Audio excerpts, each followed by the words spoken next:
If you've been struggling with gut health issues or constipation, I want to run you through some of my favorite supplements that I personally take every day as an IBS gut health and SIBO dietitian and coach. Let's get to it. These are the ones that I take every single day to help my body feel good and help keep my gut really happy. Let's start with fiber. So I incorporate fiber pretty much every day into my smoothies. I'm a big fan of smoothies for breakfast. I know not everybody is, and that's totally fine. If you don't do smoothies, you can incorporate fiber in lots of different ways, like stirring it into a porridge or just putting it in water and drinking it down. Any way you do it, fiber is magic for the gut. And I get tons of fiber in my diet. I eat lots of fruits and vegetables and whole grains. But as somebody who's struggled for a long, long time with constipation and no longer deals with that issue, I know that gut health and constipation and feeling good in my body are a marathon. It's not a sprint. It's not something that you just do for a short period of time and then you go back to what you were doing before. It's something that you keep on going with over and over and over again so that you can feel really good in your body. Now, these are 5 that I do every day right now. It changes over time. Maybe a year ago it was different, but this is what I'm doing today and I wanted to share that with you. So fiber is the first thing. I love psyllium. Psyllium, this is whole psyllium husk from Now brand. There are lots of great brands. I also really like Organic India and others. Psyllium is one of those things. I like to get organic. These ones are not organic, but organic is great. They're a great source of fiber. And if I look at the ingredients over here, the only ingredient here is psyllium seed husk. That's important. You can get psyllium seed husk. You can get psyllium seed powder. But I like that it's just a simple ingredient. There's no junk in it. A lot of people will come to me taking a very common brand like Metamucil that has lots of artificial colors and flavors and sugars and all sorts of stuff in it. And they feel awful when they take psyllium. Is it the psyllium or is it the stuff added to the psyllium? I don't know. Good question to think about, though. So psyllium is one of the ones I keep on rotation. I also really like acacia fiber. Acacia is great. Sun fiber is also great. I also really like this blend from Thorne. It's called Fiber Blend. And I usually do one of these on rotation in my smoothies in the morning. I don't do all 3. I just do one. But I pick and choose because what we know is that the more fibers and the more different types of fibers, including soluble and insoluble fibers we have in our diet, the better off we're going to be. We're going to feel better. We're going to have better blood sugar regulation. We're going to have better insulin sensitivity. We're going to have better metabolism. We're going to have better gut health because the fibers feed our gut microbiome and they help us have good bowel movements, which is really magical and really important when we're thinking about metabolic health, cholesterol balance, and also just getting the waste out, detoxifying. All those things fibers are really, really good for and super important. Next up, we have prebiotics. I do add these in every day if I can't get berries in my smoothies. Oftentimes I'll do a mixed blend of berries in my smoothies, like blueberries, raspberries, blackberries, whatever I have in the freezer. Cherries, you name it. Lots of different colorful berries or cherries that are super high in polyphenols. Polyphenols are really important for gut health. They feed the gut microbiome. And kind of like if you are going to go into a jungle and you have this whole ecosystem. We have plants, we have animals, we have insects, we have reptiles, we have lots of different living organisms in the ecosystem. They all eat different things. They don't all eat the same thing. And if we want the good ones, the good guys to thrive, we want to feed them what they eat. So that's why prebiotics are so important. And this is a blend from Pure Encapsulations called Polyprebiotic Powder. There are several different formulations I like. This is one of them. Again, I keep these things on rotation. I'll use this up and then I'll get a different one. Why? The more diversity in our diet, the more diversity in our gut, and the better functioning our gut's going to be. So that's something to keep in mind. That's why I'm not just giving you one product. I actually rotate these through, but I do have one from each of these categories every day. So polyprebiotic powder, this is a great one. This actually includes something called xyloligosaccharides or XOS. It includes GOS. It includes cranberry, blueberry, and pomegranate. And you can also, of course, eat those as food. So if I do eat those as foods, I don't necessarily include this, but it can be really nice if I'm traveling, if I have a more limited diet, if it's winter time and there's just less availability of berries and cherries and good polyphenol-rich foods, or prebiotics in my diet because something's going on that's making it more limited. Polyphenols and prebiotics feed the good bugs. And a couple of those are like for Colobacterium prausnitzii and Roseburia. And I've done a separate video on this on butyrate producers and how important feeding the butyrate producers are.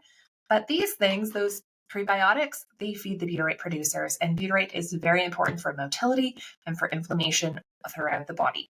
It's an incredibly important anti-inflammatory compound produced in your gut by your gut bugs.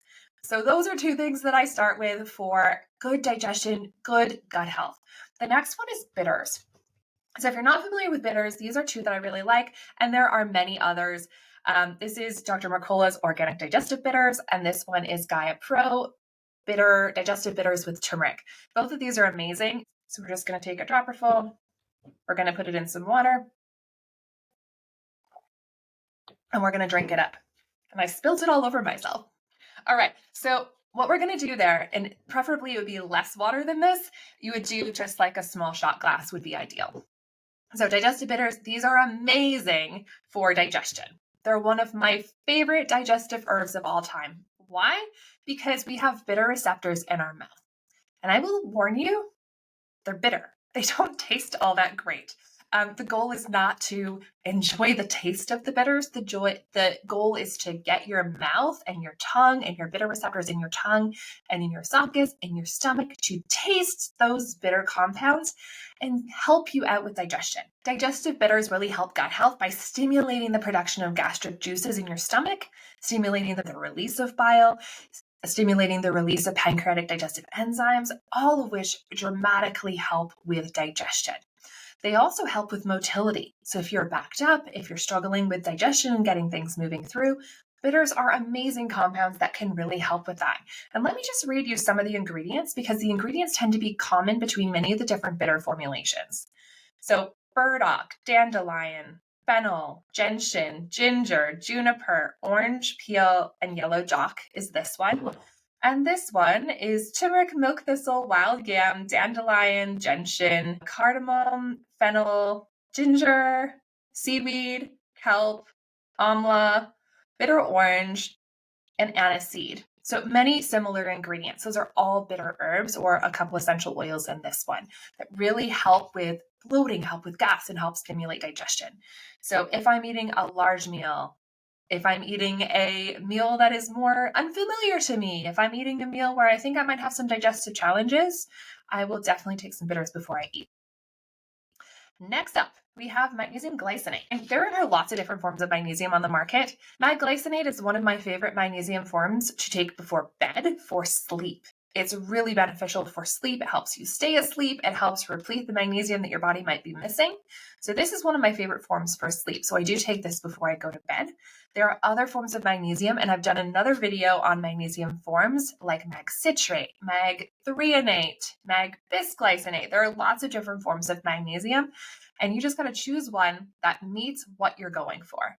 This one is wonderful for sleep and for cognition. Last but not least, the fifth one I take pretty much every day is myo-inositol. And you might be wondering, what the heck is myo-inositol if you've never heard about it before? It used to be considered a B vitamin. It's B8 if you're super nerdy and curious like I am, but it's not actually considered an essential nutrient. So you hardly ever hear it talked about. It's produced in your body from glucose in the kidneys. And your body produces about 2 grams of myo-inositol a day. One of the magic things about myo-inositol is it has huge benefits throughout the body. So it benefits the thyroid, it benefits blood sugar regulation, it benefits insulin sensitivity. There's actually a paper I was just looking at earlier from 2022 that showed that myo-inositol actually improves insulin sensitivity about 2 times better than metformin, which is one of the gold standard drugs for type 2 diabetes. So there is immense benefit from myo-inositol. And if you're not getting enough from your food, if your body's not making enough, it can be very, very helpful for preventing metabolic syndrome or helping metabolic markers if you already are heading in that direction. So glucose control, insulin sensitivity, it helps with hormone balance, it helps with thyroid function, it helps with mood disorders. It influences the serotonin pathways that affects depression and anxiety in a very positive way. Myo-inositol is amazing, and I take it every day for those reasons. In the morning, I'll add it to my smoothie if I'm having a smoothie, or I'll add it to some porridge. I'll just stir it in with the fiber supplement. But it's amazing during the day to help with appetite regulation, to help with blood sugar levels and insulin sensitivity throughout the day so that your blood sugar can stay nice and stable and your cells can take up the sugar that you're consuming, whether that's actual sugar or carbohydrates that you're consuming throughout the day.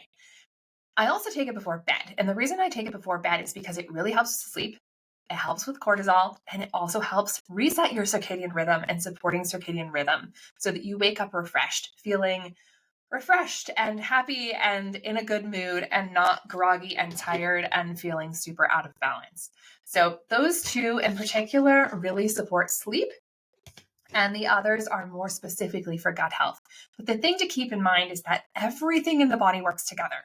All of these play together. And what you need changes over time. What you need might not be the same thing that I need, but it's really important to work with someone who can support you and figure out what those things are that you might need. I gave you some examples here today. These are what I take personally to help keep my gut happy.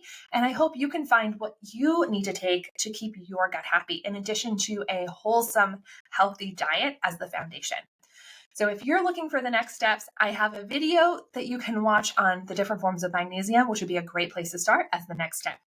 Also, down below, I've linked the gut clarity quiz. This is a super fast 3-minute quiz that you can take to get some clarity on what's going on with your gut. If you're having gut symptoms, it is the first place to start. I'll give you some really concrete recommendations as to what the next step should be based on what particular gut type you have.